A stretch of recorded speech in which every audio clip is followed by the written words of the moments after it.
নমস্কার বন্ধুরা, আমার সিভিল শরম রান্নাঘরের পক্ষ থেকে সবাইকে জানাই স্বাগত। আজকে আমি বানাচ্ছি বেঁচে রাখা সবজি দিয়ে বাটা মাছের ঝোল। দেখছো বন্ধুরা, এখানে নিয়েছি আধখানা পেঁপে, নিয়েছি আধখানা বেগুন, নিয়েছি আধখানা কাঁচকলা, নিয়েছি একটা সজনে ডাঁটা, নিয়েছি 3টে আলু, আর এখানে নিয়েছি 2টো চারাপোনা মাছ। মাছটাকে আমি কেটে ধুয়ে পরিষ্কার করে নিয়েছি। দেখছো বন্ধুরা, সব সবজিগুলোকে আমি ভালো করে কেটে ধুয়ে পরিষ্কার করে নিয়েছি। চলো তাহলে রান্নাটা শুরু করি। দেখছো বন্ধুরা, তেল গরম হয়ে গেছে। প্রথমে আমি মাছটাকে ভেজে নেব। মাছের মধ্যে একটু নুন আর হলুদ দিয়ে মাছটাকে মেখে নিয়েছি। এবার আমি কড়াইয়ের মধ্যে ছেড়ে দেব।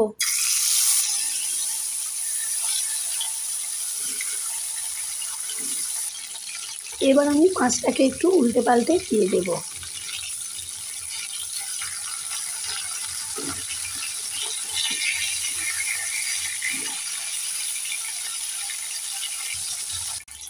দেখছো বন্ধুরা, মাছ ভাজা হয়ে গেছে। এবার একটা প্লেটের মধ্যে মাছগুলোকে তুলে নেব।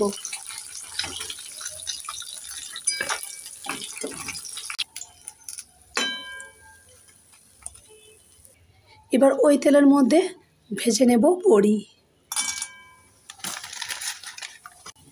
একটু নেড়ে চেড়ে বড়িটাকে আমি লাল করে ভেজে নেব। দেখছো বন্ধুরা, বড়িটাকে আমি লাল করে ভেজে নিয়েছি। এবার একই প্লেটের মধ্যে বড়িটাকে আমি তুলে নেব।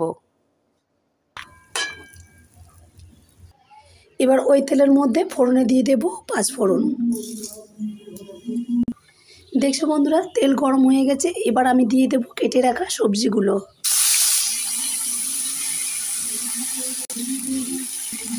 একটু নেড়ে চেড়ে দিয়ে দেব।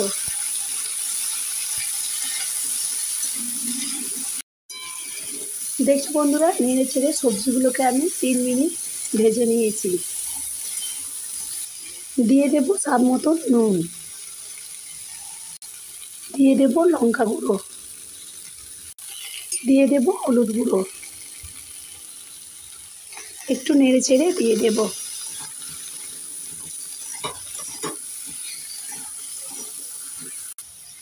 দিয়ে দেব সরষে বাটা,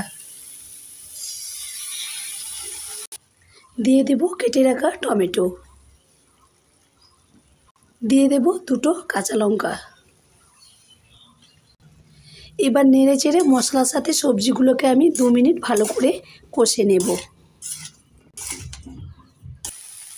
দেখছো বন্ধুরা, মশলার সাথে সবজিটাকে আমি 2 মিনিট ভালো করে কষে নিয়েছি। এবার আমি দিয়ে দেব উষ্ণ উষ্ণ গরম জল। একটু নেড়ে চেড়ে দিয়ে দেব। এবার ঢাকনা চাপা দিয়ে 5 থেকে 6 মিনিট ঢাকা দিয়ে রান্না করে নেব। চলো বন্ধুরা, 6 মিনিট হয়ে গেছে। এবার ঢাকনা খুলে দেখব এবার সবজিগুলো সেদ্ধ হয়েছে কিনা। দেখছো বন্ধুরা, পেঁপেটা খুব সুন্দরভাবে সেদ্ধ হয়ে গেছে, আলুটাও সেদ্ধ হয়ে গেছে। এবার আমি দিয়ে দেব ভেজে রাখা মাছ।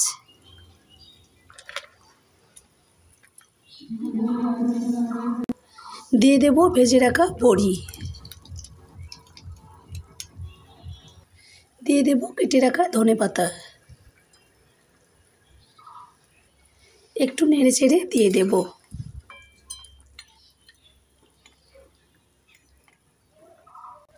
এবার ঢাকনা চাপা দিয়ে 2 মিনিট রান্না করে নেব। চলো বন্ধুরা, 2 মিনিট হয়ে গেছে। এবার ঢাকনা খুলে দেখব। এবার আমি গ্যাসটাকে অফ করে দেব। দেখছো বন্ধুরা, বেঁচে রাখা সবজি দিয়ে বাটা মাছের ঝোল একদম গরম ভাতের সঙ্গে খাওয়ার জন্য রেডি। বন্ধুরা, বেঁচে রাখা সবজি দিয়ে বাটা মাছের ঝোল কেমন হয়েছে অবশ্যই যেন কমেন্ট করে জানিও। আর আজকের এই ভিডিওয় কোনো অংশ যদি তোমাদের ভালো লেগে থাকে, লাইক কমেন্ট আর প্রচুর প্রচুর করে বন্ধুদের কাছে শেয়ার করো। চলো বন্ধুরা, আজকে এই পর্যন্ত। ততক্ষণে সবাই ভালো থেকো, সুস্থ থেকো। নমস্কার।